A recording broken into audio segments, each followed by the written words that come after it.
My son's girlfriend's dad knocked on my door at 1 a.m. and said, "Your son beat my daughter unconscious tonight." I stared behind him to see her sitting in the passenger seat of their car. Split lip, bloody nose, badly bruised cheek, holding an ice pack over one eye. I looked back at her dad, who looked ready to kill. "That's not possible," I stammered out. "He loves—" "She told me everything," he cut me off. "Police are coming in the morning." He slammed the door and walked away. I immediately ran upstairs to check on Ryder. He was asleep, but I turned on the light anyway. He woke up confused. That's when I saw the fresh scratches on his neck and forearm. "What happened with Sienna tonight?" I asked. He shot up instantly, rubbing his eyes. Nothing. We had a fight. I dropped her home. That's it." "What kind of fight?" I pressed him. He started stammering. "She was accusing me of stuff. I don't want to talk about it right now." His voice was defensive. I noticed his knuckles, red and bruised. The police showed up at 9 a.m. the next morning. A detective knocked on the door with 2 officers behind him. "We have a warrant for Ryder's arrest." Ryder came downstairs in his pajamas. He saw the police and went pale. "Dad, what's happening?" The detective read him his rights. "The victim identified you. Neighbors heard screaming from your car around 7 last night." "Dad, I swear I didn't—" Ryder was panicking. The officer cuffed his hands behind his back. I watched them walk my son to the police car. I stood in my doorway thinking about the scratches, the bruises on his knuckles, the fight he wouldn't elaborate on. I visited Ryder in jail that afternoon. He was sitting on a metal bench looking terrified. "Dad, you have to believe me. I didn't hit her." "Then explain why she looks beat up. Explain the scratches and bruises on your knuckles." He leaned forward. "We fought in the car. She was yelling. I was yelling back. She hit me and I grabbed her wrist to stop her. That's where the scratches came from. I swear I dropped her home at 7:30 and left." I wanted to believe him, but Sienna's dad was already filing charges. He hired a lawyer. I talked to our lawyer the next day. She told me Sienna's testimony was bad. Sienna said Ryder drove her somewhere isolated, beat her within an inch of her life, then dumped her near her house around 10 at night. The neighbor already confirmed hearing them argue at 7. "What about the bruises on his knuckles?" I asked. The lawyer looked at her notes. "Ryder claims he punched his steering wheel after dropping her off because he was so angry. Everything he said sounded like an excuse." I went back to see Ryder. He was desperate now. "Dad, I'll take a lie detector test. Please, check my phone, my car. I didn't do it." "Then why is she saying this?" Ryder broke down. "I don't know. Maybe she's scared and confused. Maybe someone's threatening—" "I'll believe you," I cut him off. "But if you're lying to me—" "Dad, I love her," he interrupted. "I would never hit her. You know me." Ryder's behavior had changed now. He wasn't defensive anymore, rather genuinely desperate to prove his innocence. And as a father, I couldn't not trust my son. I decided to investigate myself. I drove to Sienna's neighborhood and knocked on doors. The neighbor 2 doors down, a sweet lady in her 80s, had a Ring camera. I asked her for the footage and she happily obliged. The camera showed Ryder's car dropping Sienna off at 7:35. I watched anxiously as Sienna got out of the car and walked away from her house. Ryder drove off in the opposite direction. Then at 9:45, a different car pulled up. Sienna got out of this car stumbling. She was heavily bruised and beaten now, falling to the ground and crawling to her door. I zoomed in on the footage but couldn't make anything out. Was this someone else, or had Ryder used someone else's car to make himself look innocent? I brought the footage to the police station either way. The detective watched the footage twice and called Sienna and her father in for a second interview. I sat behind the glass watching. The detective showed Sienna the footage. "We have video of you arriving home at 9:45 from a different vehicle. You looked injured in this footage. Who drove you home at 9:45? Sienna started shaking. She wouldn't answer. All of a sudden, she lunged into her dad's arms and started sobbing so hard she couldn't breathe. Her dad put his arm around her. "Sienna, it's okay, baby. Daddy's got you." He embraced her for a minute and everyone stopped asking questions, giving her the minute she very clearly needed. Finally, she pulled away and her dad wiped her tears with a tissue.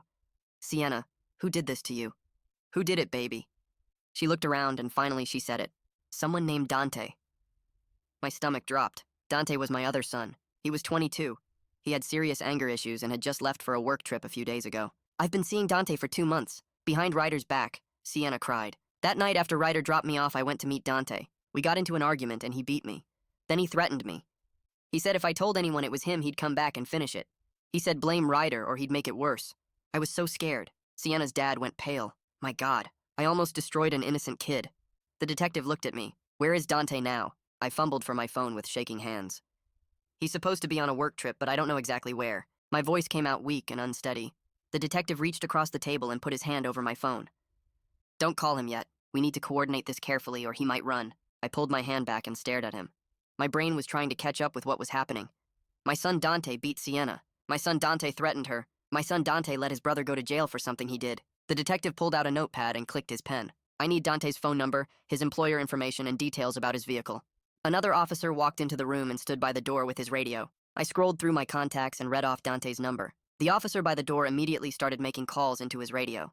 He works for Westbrook Construction, I think. Or he did last time I checked. I was struggling to remember basic facts about my own son. He drives a black Ford truck. 2015, maybe. The detective wrote everything down while I sat there feeling like the worst father in the world.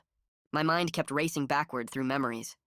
Dante punching a hole in his bedroom wall when he was 16. Dante's girlfriend in high school who stopped coming around suddenly and wouldn't talk to me about why.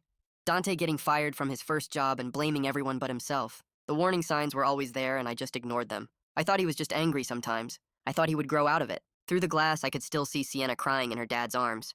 The detective stood up. Stay here. I'll be back. He walked into the interview room and I watched him sit down across from Sienna. Her dad was still holding her, but she had stopped sobbing so hard. The detective's voice came through a speaker in the observation room. Sienna, I know this is difficult. Can you give us a full statement about what Dante did to you tonight? She nodded slowly and wiped her face with the tissue. Her voice was so quiet I had to lean closer to the glass to hear. After Ryder dropped me off, I walked down the street to where Dante was waiting. He picked me up in his truck. She paused and took a shaky breath. We started driving and I told him I felt bad about lying to Ryder. That's when he got mad. Her father squeezed her shoulder. He started yelling that I belonged to him, that Ryder didn't deserve me. I tried to get out at a red light, but he grabbed my arm and wouldn't let go. I watched her touch the bruises on her face. He drove to this empty parking lot behind a closed store. He kept screaming at me. Then he hit me. Her voice broke. He hit me so many times. He said if I told anyone it was him, he would come back and finish it. He said blame Ryder or it would be worse next time. I had to look away from the glass.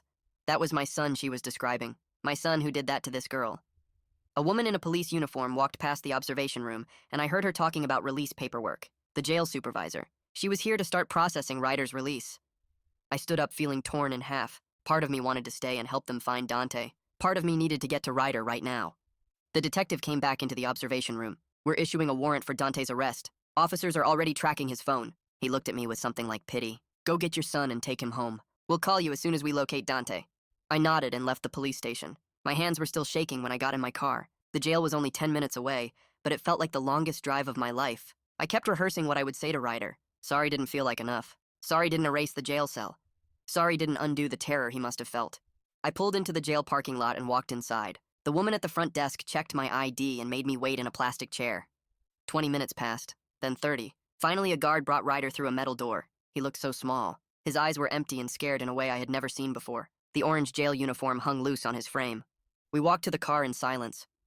I wanted to hug him, but something in his body language told me not to touch him. The drive home was quiet except for the sound of the engine. Ryder stared out the window at nothing. I tried to say something. Ryder, I'm so sorry. I should have believed you from the start. He flinched away from me like I had tried to hit him. His jaw was clenched tight. We got home and Ryder walked straight upstairs to his room. I heard the lock click. I stood outside his door listening. After a few minutes, I heard him crying. Not loud sobbing, but quiet broken sounds that were somehow worse. I put my hand on the door and felt destroyed. My son Dante did this. My son Dante put his brother through hell. My son Dante beat a girl and threatened her into lying. And I almost didn't believe Ryder when he swore he was innocent. I went downstairs and sat on the couch staring at my phone. 2 hours passed. The detective's number appeared on my screen, and I answered before the first ring finished.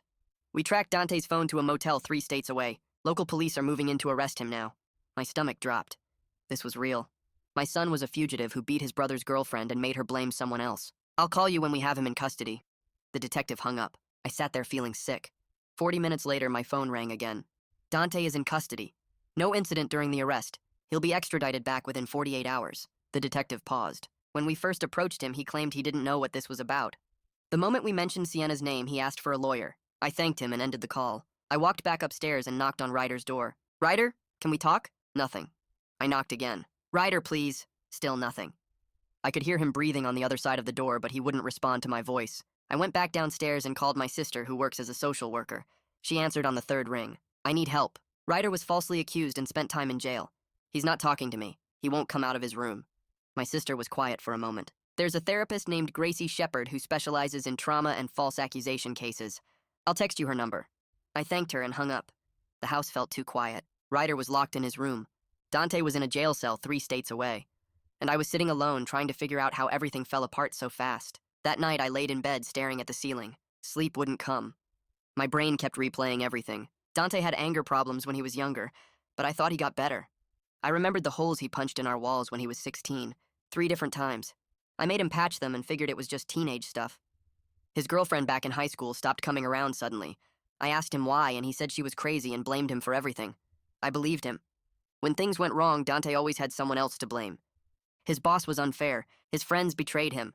Girls led him on. I kept making excuses for him instead of seeing the pattern. I got up around 6 because there was no point pretending I could sleep. Made coffee and sat at the kitchen table feeling sick. Around 8, there was a knock on my door. I opened it and found Sienna's father standing on my porch. He looked awful. Dark circles under his eyes. His clothes wrinkled like he slept in them. We both just stood there for a minute. Finally, he spoke. I need to apologize. I almost destroyed your son. I was so sure Ryder did it. I shook my head. I'm sorry Dante hurt Sienna. I'm sorry I didn't see what he was becoming. We were two dads who completely failed. Him by not believing his daughter fast enough. Me by not seeing my son was dangerous. He rubbed his face with both hands. Sienna is terrified. She thinks Dante will get out somehow and come finish what he started. She barely sleeps. Won't leave the house. I felt my stomach drop. I promise I'll do everything I can to make sure he's held accountable. Saying it out loud felt like betraying Dante, but I meant it. Sienna's father nodded and walked away. I went back inside and called a lawyer my sister recommended, Finn Shepard. His office was downtown. I drove there that afternoon. Finn was maybe 40 with glasses and a calm way of talking that made me feel slightly less panicked. I explained everything. Ryder's false accusation, the arrest, the jail time, Dante being the real attacker. I need Ryder's record cleared, I told Finn. He wrote notes on a legal pad. That's going to be complicated. Ryder was formally charged and spent time in jail. Even though he's completely innocent now, the system doesn't just erase that automatically. My hands gripped the armrests of the chair. What do we need to do? Finn explained the process. Filing motions. Getting the charges officially dismissed. Applying for expungement. It could take months. He also told me something I hadn't thought about. Dante will probably try to contact you from jail. You need to decide right now what boundaries you're setting. I stared at him. What do you mean? Finn leaned forward. You're his father. But he did something terrible. He beat a girl. He framed his own brother. You need to figure out how to handle that before he calls. I drove home not knowing the answer. How do you be a dad to a son who hurt people like that? But I also couldn't just pretend Dante didn't exist. He was still my kid. The next day, Ryder finally came out of his room. It was afternoon. He looked exhausted. His hair was messy, and he had dark circles that matched his girlfriend's dad. He wouldn't look at me. Just shuffled toward the kitchen. Has Dante been arrested yet? His voice was flat, empty. Yeah, 2 days ago. Ryder nodded once and got a glass of water from the sink. He drank it standing there with his back to me. I tried to start a conversation. I found a therapist. Her name is Gracie Shepard. She works with people who went through what you did. Ryder turned around fast. I don't want to talk about my feelings with some stranger. It was the first real emotion I'd seen from him since he got out. Anger. His face was red and his jaw was tight. Part of me was almost relieved. At least anger was something. Better than the empty nothing he'd been showing. Okay, we don't have to do that yet. He went back to his room and locked the door again. That evening, my phone rang. Unknown number. I answered it and heard an automated voice saying this was a call from the county jail. Then Dante's voice came on. He was crying. Dad? Dad, please, I need to talk to you. My chest got tight. I'm here. Dante sobbed into the phone. It was an accident. I swear, Sienna just made me so angry and I lost control for a minute. I didn't mean to hurt her that bad. I closed my eyes. Dante, did you beat Sienna and threaten her? Long silence. I could hear him breathing. Finally, he said yes, but his voice changed. Got defensive. You don't understand the whole story, though. Sienna was cheating on me with other guys. She was playing me. I was just trying to teach her a lesson about respect. My whole body went cold. Not my blood. My whole body. He was justifying it, making excuses, blaming her. A lesson? Dante, you put her in the hospital. He kept talking. She needed to learn. Girls think they can do whatever they want and guys will just take it. I was showing her actions have consequences. I felt sick. This was my son talking. Dante, stop. But he didn't stop. Are you going to help me get a lawyer? I need a good one. The public defender they gave me sucks. Dad, you have to help me. I took a breath. I'll make sure you have legal representation, but I can't help you avoid consequences for what you did. Dante's voice changed again. Got angry. So you're choosing Ryder over me? Your golden boy who never does anything wrong? I'm your son too. My hands started shaking. This isn't about choosing. You beat someone. You threatened her. You let your brother go to jail for it. Dante yelled into the phone. Ryder's fine. He was only in there a few days. Sienna is fine too. Everyone is being so dramatic about this. I couldn't listen anymore. I hung up. My hands were shaking so hard I almost dropped the phone. I sat there on the couch trying to breathe. That was my son. I raised him, and he had no idea what he did was wrong. The next morning, the prosecutor called while I was making coffee. She introduced herself and said they were charging Dante with assault and battery, witness intimidation, and making terroristic threats. Her voice was professional and direct. She explained that with Sienna's testimony and the video evidence from the neighbor's camera, they had a strong case against Dante. But then she said they needed Ryder to testify about the scratches on his neck and the false accusation. She needed him to explain how Dante's actions led to his arrest and time in jail. I told her I would talk to Ryder about it. My hands were shaking when I hung up. I walked upstairs and knocked on Ryder's door. He opened it looking tired. I told him the prosecutor wanted him to testify about what happened. His face went completely pale. He stepped back from the doorway. He said he couldn't face a courtroom after being the one accused. His voice was shaking. He said he couldn't sit in front of people and talk about being in jail when everyone thought he beat Sienna. I could see he was barely holding himself together. His hands were trembling and he kept looking at the floor. I didn't push it. I told him we didn't have to decide right now. But I knew the prosecutor would need his testimony to show the full scope of what Dante did. Without Ryder explaining the false accusation, the jury wouldn't understand how Dante destroyed his brother's life to cover his own crime. I left Ryder alone and called Finn to set up a meeting. 2 days later, I sat in Finn's office going over paperwork. The office was small with law books lining the walls and a desk covered in folders. Finn explained that getting Ryder's arrest record sealed and expunged would take months of paperwork and court filings. He said even after it was done, the experience would still be part of Ryder's reality forever. The trauma didn't just disappear because the charges were dropped. We also talked about filing a civil suit against Dante on Ryder's behalf for the emotional damage. Finn warned me that collecting any money would be difficult since Dante would be in prison and had no assets. But he said sometimes having a legal judgment mattered more than the money. It was about making the harm official and documented. I signed the papers authorizing Finn to start the process. He told me Dante had been extradited back, and his arraignment was set for the following week. I could attend if I wanted, but Finn advised me to stay away. He said my presence might be used by Dante's public defender to argue he had family support and wasn't a danger to the community. I didn't know what to do. Part of me needed to see Dante in person, but I also didn't want to help his case in any way. That night, I woke up to screaming. It took me a second to realize it was coming from Ryder's room. I ran down the hall and burst through his door. Ryder was tangled in his sheets, sweating and crying. His eyes were closed, but he was yelling about being trapped in a cell.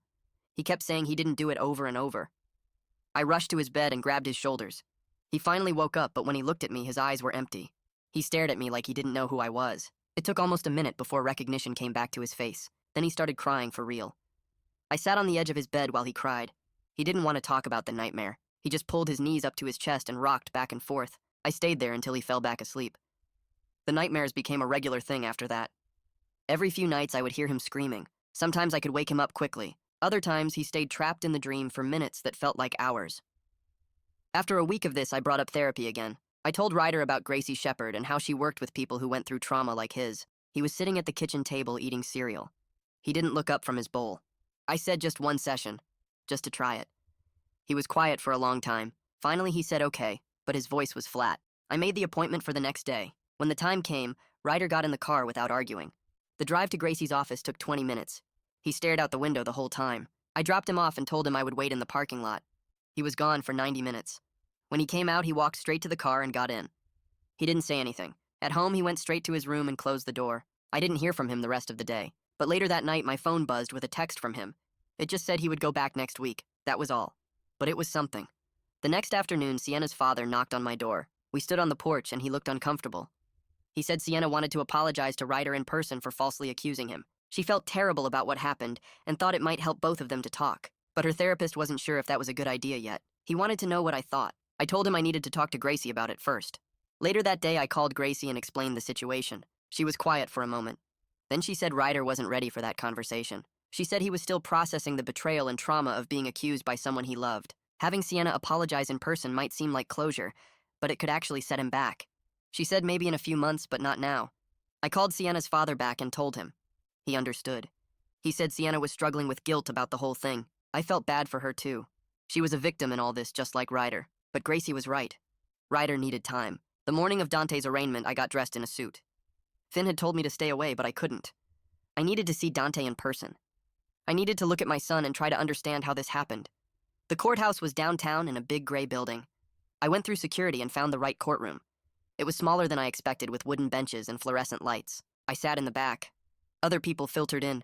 Sienna's father arrived with Sienna. She looked smaller somehow. Her bruises had faded, but you could still see the shadow of them on her face. The prosecutor sat at one table shuffling papers. Then they brought Dante out. He was wearing an orange jumpsuit with his hands cuffed in front of him. Two officers walked on either side of him. He looked around the courtroom and his eyes found mine. His expression changed to something desperate and pleading. He mouthed the words, "Dad, please." But I had to look away. I couldn't handle the guilt of seeing him like that. The judge came in and everyone stood. The arraignment started. Dante's public defender was a young woman with dark hair pulled back. She stood and entered a plea of not guilty on Dante's behalf. Then she argued for bail. She said Dante wasn't a flight risk despite leaving the state. She claimed he left for work reasons before he knew he was wanted. The prosecutor stood up and presented evidence that Dante fled immediately after the assault. She showed the timeline of the beating, the threat to Sienna, and his departure the next day. She also presented Sienna's testimony about the threat. She said Dante told Sienna he would come back and finish it if she told anyone. The judge listened to both sides. Then she denied bail. She said the evidence of witness intimidation and flight made Dante a danger to the community and a flight risk. After the arraignment ended, I stood to leave. Dante's public defender approached me in the hallway outside the courtroom.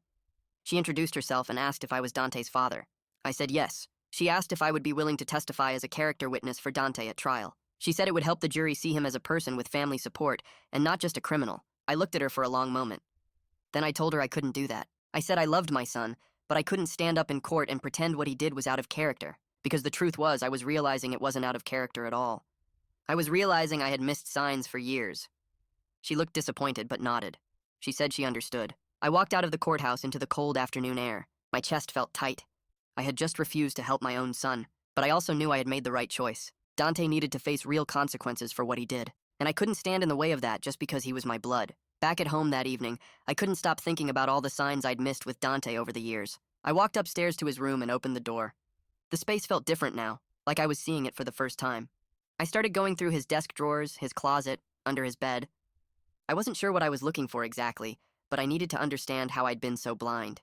In the bottom drawer of his nightstand, I found a leather journal. The cover was worn and the pages were filled with his handwriting. I sat on his bed and opened it. The first entry was dated 2 years ago. My hand started shaking as I read. Page after page of angry rants about women who rejected him. Girls from college who turned him down for dates. A coworker who wasn't interested. His ex-girlfriend Sarah who broke up with him. The entries about Sarah made my skin crawl. He wrote about teaching her respect. About making her understand she belonged to him. About how women needed to learn their place. There were detailed descriptions of arguments they'd had where he grabbed her arms hard enough to bruise. He wrote about following her after they broke up to see who she was dating. The last entry about Sarah said he'd shown up at her apartment at midnight and pounded on the door until her new boyfriend threatened to call the police. I felt sick reading it. This wasn't just anger issues. This was a pattern of control and violence going back years. I closed the journal and sat there for a long time. Then I called Finn and asked if I could bring something to his office in the morning. The next day, I drove to Finn's office with the journal in a folder on my passenger seat. His secretary let me in, and I sat across from his desk. I slid the journal across to him without saying anything. He opened it and started reading. His expression got more serious with each page. After about 10 minutes, he looked up at me. He said this could be relevant evidence showing a pattern of behavior. But he also said using it meant betraying Dante's privacy. It could make his case significantly worse. He asked if I understood what turning this over to the prosecutor would mean. I told him I understood. But then I took the journal back home with me because I couldn't make the decision right away. For 3 days, I kept the journal in my car. I'd drive to the prosecutor's office and sit in the parking lot. Then I'd drive home without going in. I kept thinking about Dante as a little kid. The son who used to help me fix the car on weekends. The teenager who made me laugh with his terrible jokes. But I also kept thinking about Ryder sitting in that jail cell for something he didn't do. About Sienna's bruised face. About Sarah and all the other women Dante had hurt. On the 4th day, I walked into the prosecutor's office and handed over the journal. The prosecutor was a woman in her 40s named Jennifer. She took the journal and started reading it right there while I sat in her office. Her face got harder as she read. After 20 minutes, she closed it and looked at me. She said this was damning evidence of premeditation and escalating violence. She said they were adding stalking charges based on the entries about following Sarah. She started making notes about subpoenaing Sarah as a witness. I felt sick knowing I'd just provided evidence that would put my son away for even longer. But I also knew it was the right thing to do. Jennifer thanked me for coming forward. She said many parents wouldn't have done what I just did. When I got home that afternoon, Ryder was sitting on the couch.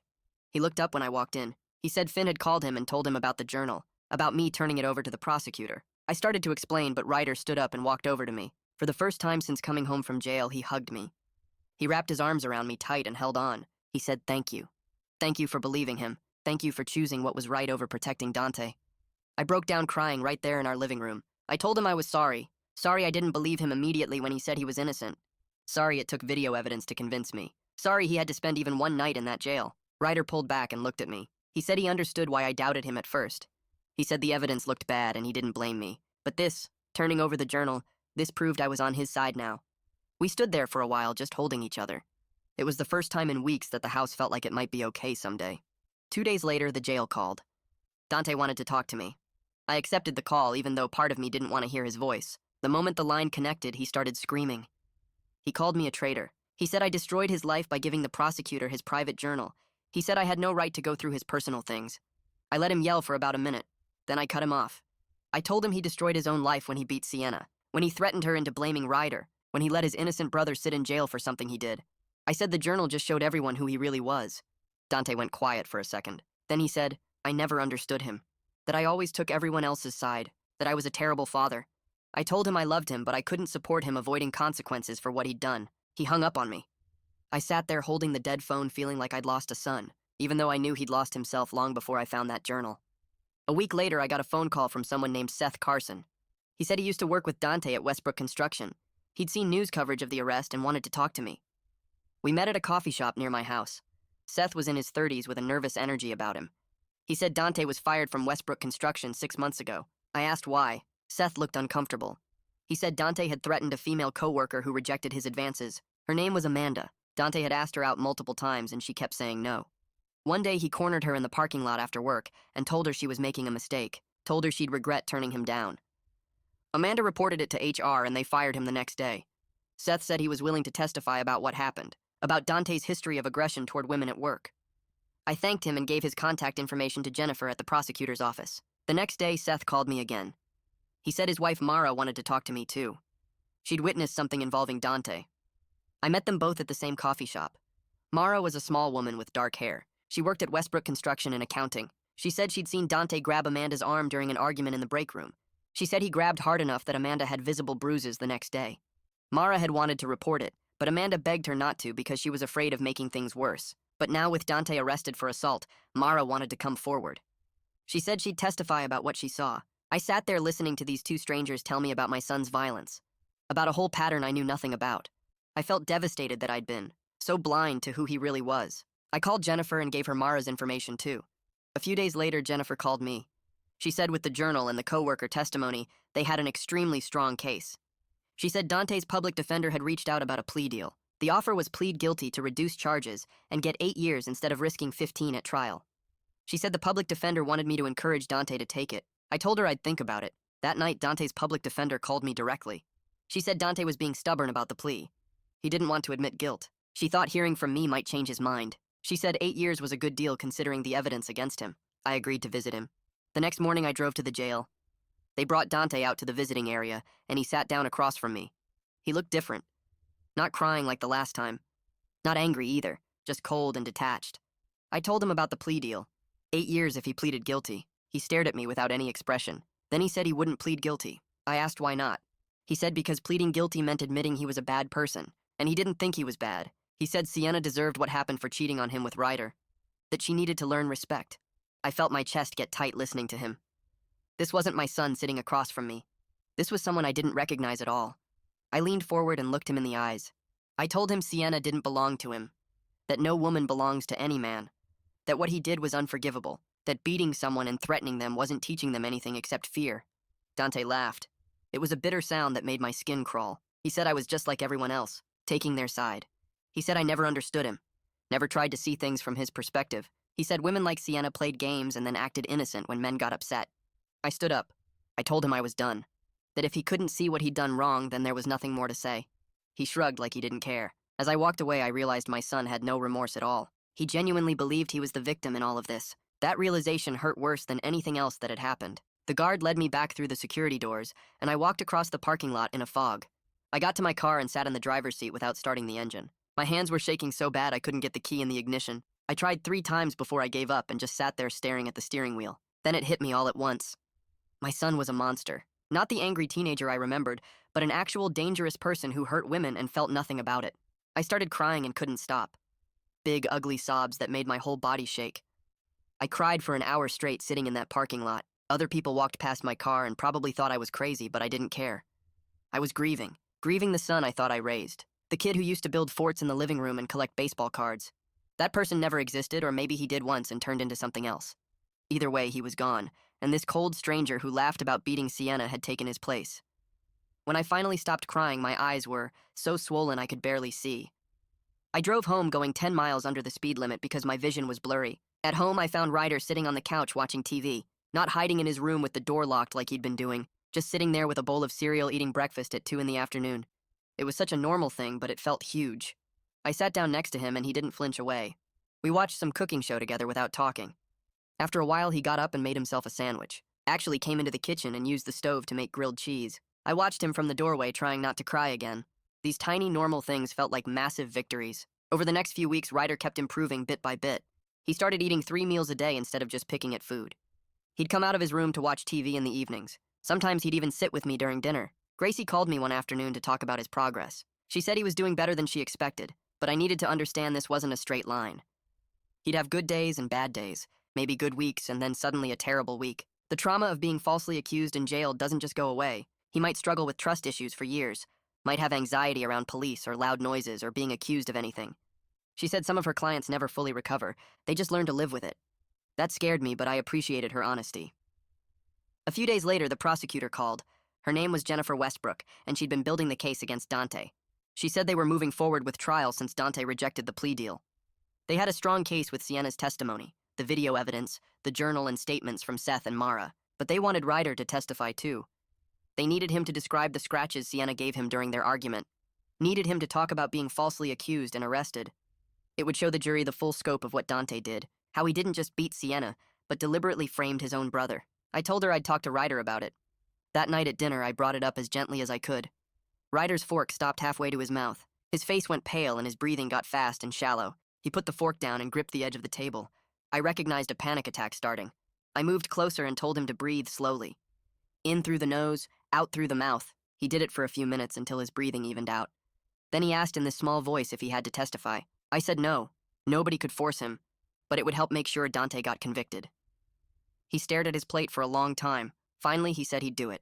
He said if he could survive 3 days in jail for something he didn't do, he could survive telling the truth in court. He wanted Dante held accountable. He wanted everyone to know what really happened. Over the following week, Finn worked with Gracie to prepare Ryder for testimony. They did practice sessions at Finn's office where Finn would ask him questions like a lawyer would in court. Ryder struggled hard with it. He'd start answering and then freeze up. Or he'd get through a few questions and then have to take a break.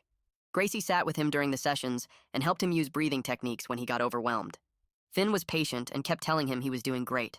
They practiced describing the argument with Sienna, the scratches she gave him, finding out he was accused, the arrest, the jail cell. Every time Ryder had to say it out loud, he looked like he was reliving it. His hands would shake and his voice would crack, but he kept pushing through. He told Finn that testifying felt like taking back some control. Dante had taken everything from him for 3 days, made him feel helpless and scared. Getting on that stand and telling the truth felt like fighting back.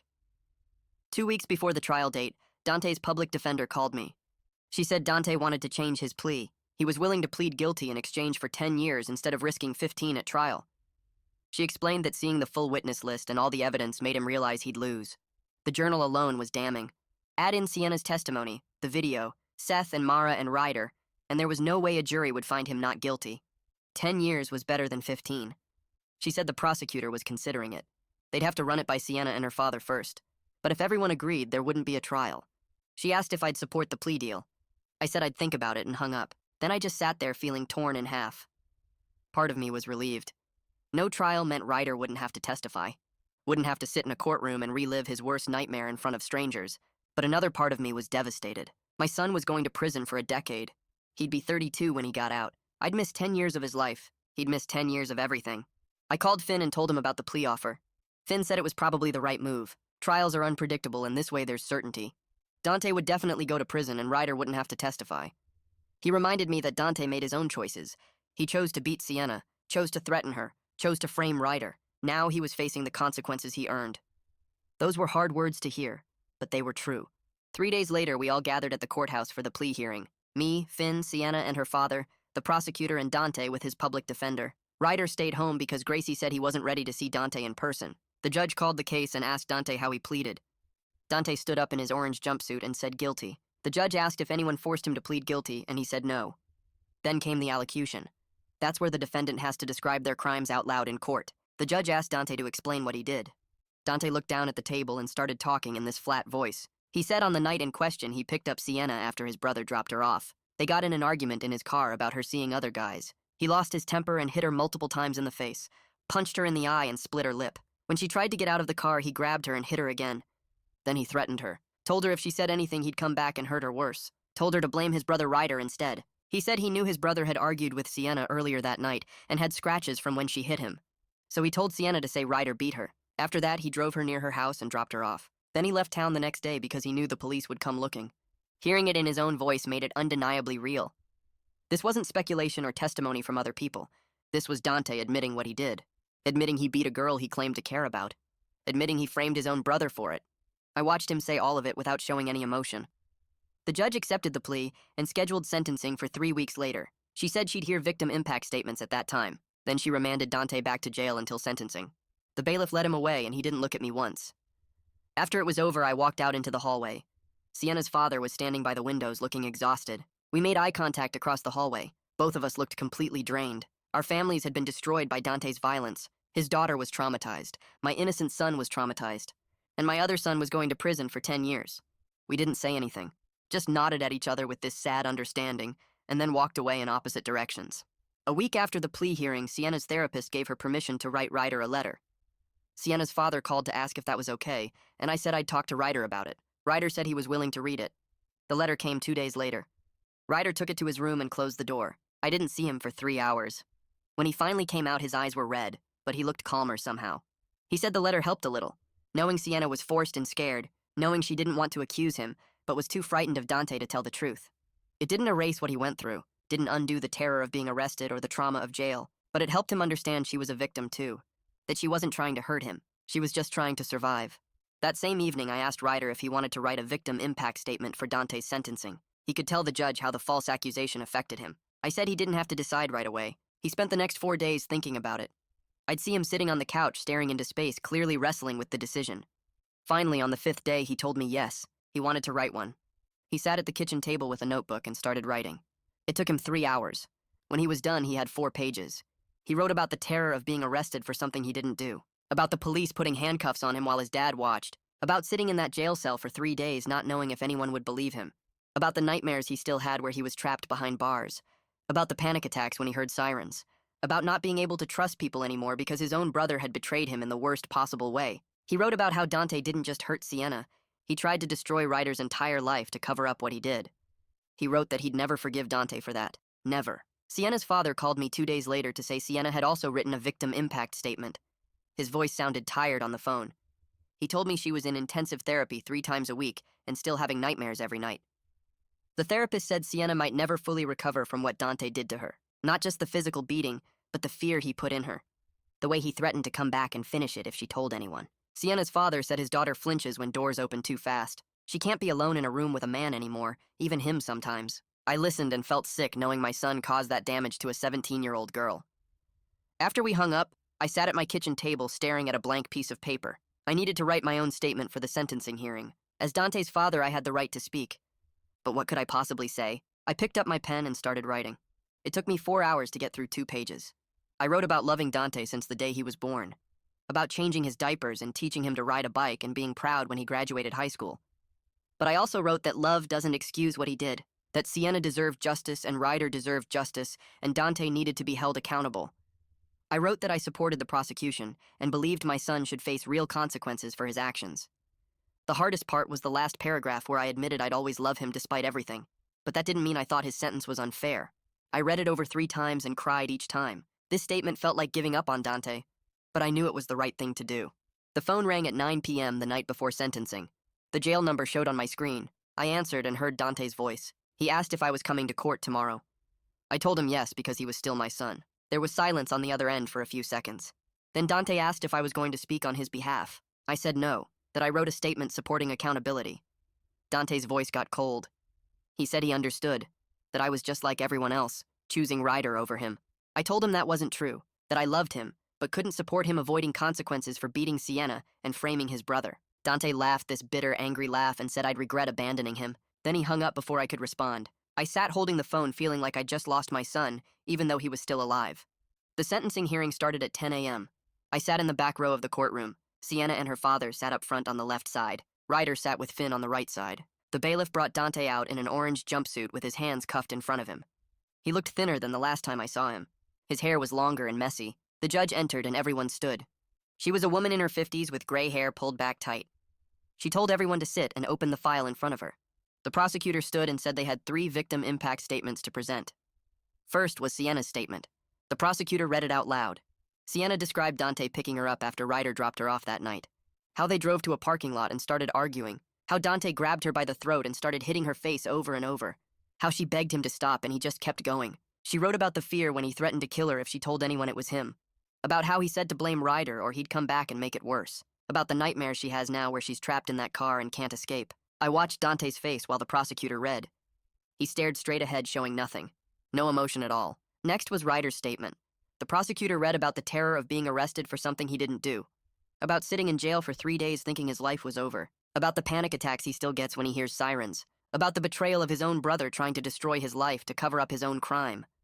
About how he'd never forgive Dante for using him as a scapegoat. I looked at Dante again, still blank, like he was listening to someone read the weather report. Finally, the prosecutor read my statement.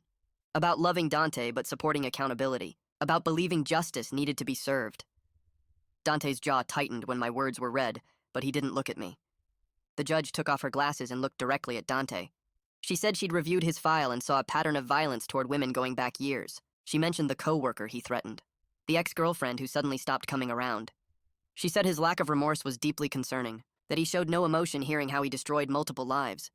She said using his own brother as a scapegoat was particularly cruel and showed a level of manipulation that worried her greatly. Then she sentenced him to 10 years in state prison with possibility of parole after 7 years.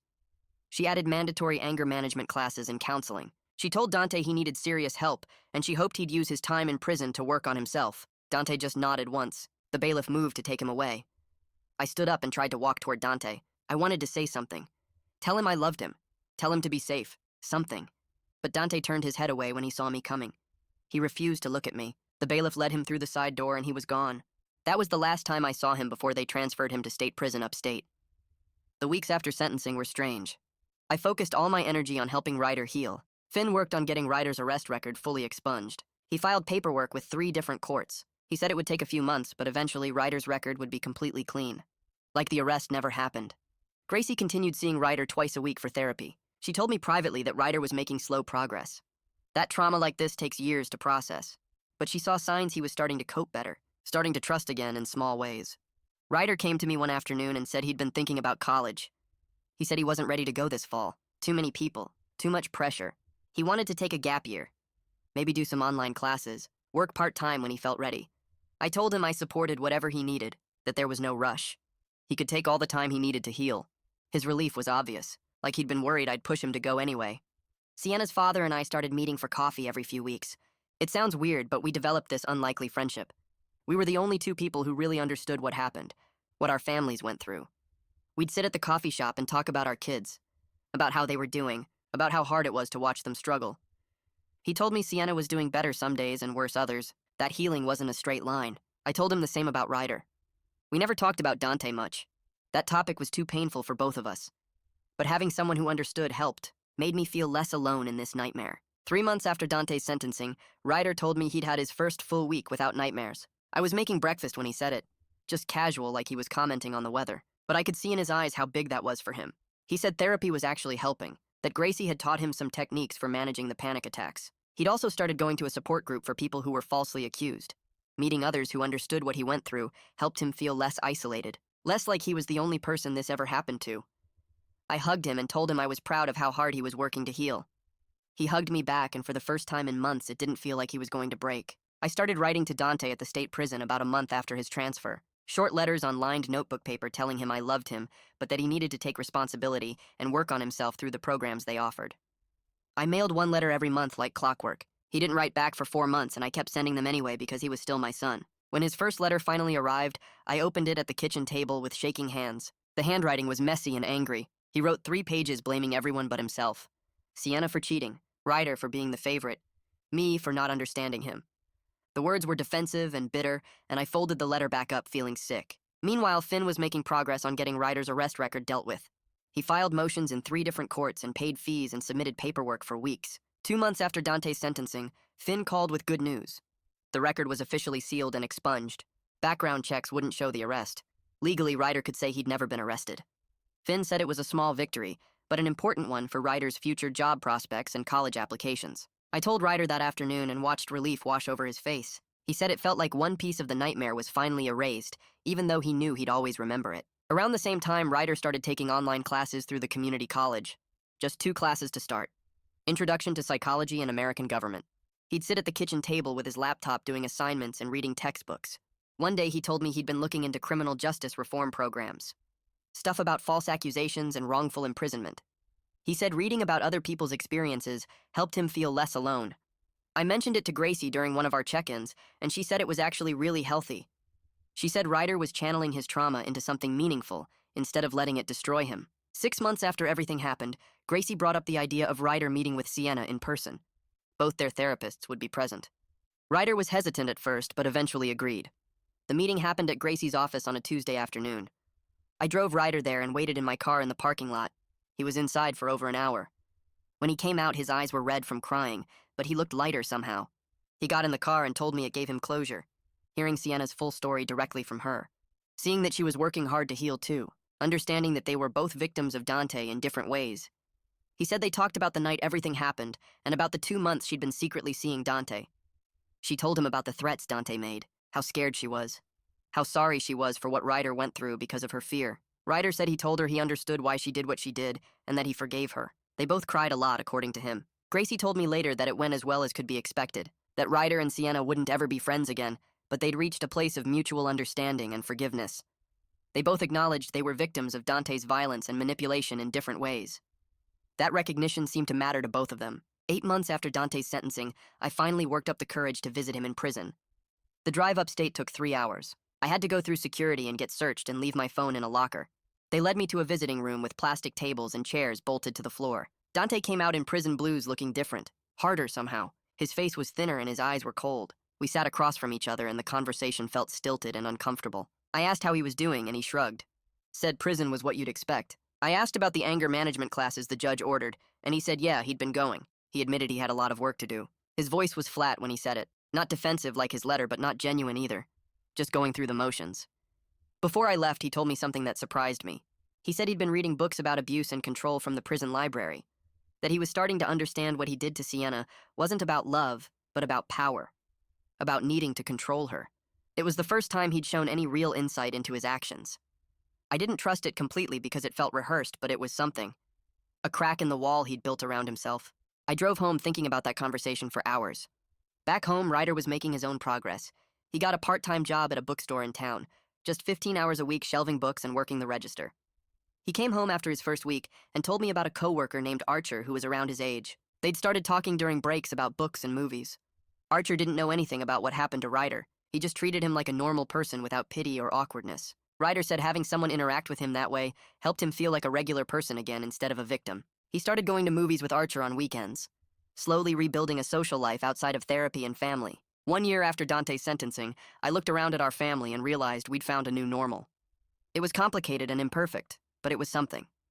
Ryder was doing well in his online classes. He'd completed 4 courses and was talking about applying to the state university for the following fall.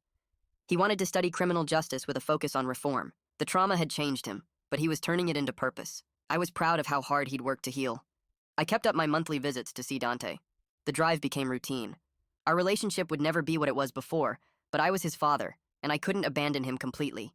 He was making slow progress in his therapy according to the counselor I'd spoken with. He'd actually written apology letters to both Ryder and Sienna. The prison counselor helped him draft them over several weeks. Ryder showed me his letter. It was 2 pages of Dante taking responsibility and expressing remorse. Ryder said the words meant something, but they couldn't undo the damage. He'd filed the letter away in his desk drawer. I knew Sienna had received hers too through her father. Whether she read it or not wasn't my business. The apologies were a step, but only a small one in a very long journey. Sienna's father told me during one of our coffee meetings that she was doing better. She'd gone back to the school and was working with a therapist who focused on helping people recover from assault. He said she was taking it day by day but making real progress. A few months later, he mentioned she'd started seeing someone new, a guy from her college classes who treated her with respect and patience. She still had hard days where the memories hit her, but she was building a real life beyond what Dante did to her. Her father said watching her heal gave him hope after everything that happened. One night, about 18 months after the whole thing started, Ryder came into the living room while I was watching TV. He sat down next to me and was quiet for a minute before speaking. He told me he was grateful the truth came out even though the process was horrible. He said living under a false accusation would have destroyed him worse than the temporary jail time did. I listened as he explained how therapy helped him understand that what happened wasn't his fault. We sat there for a while just being together.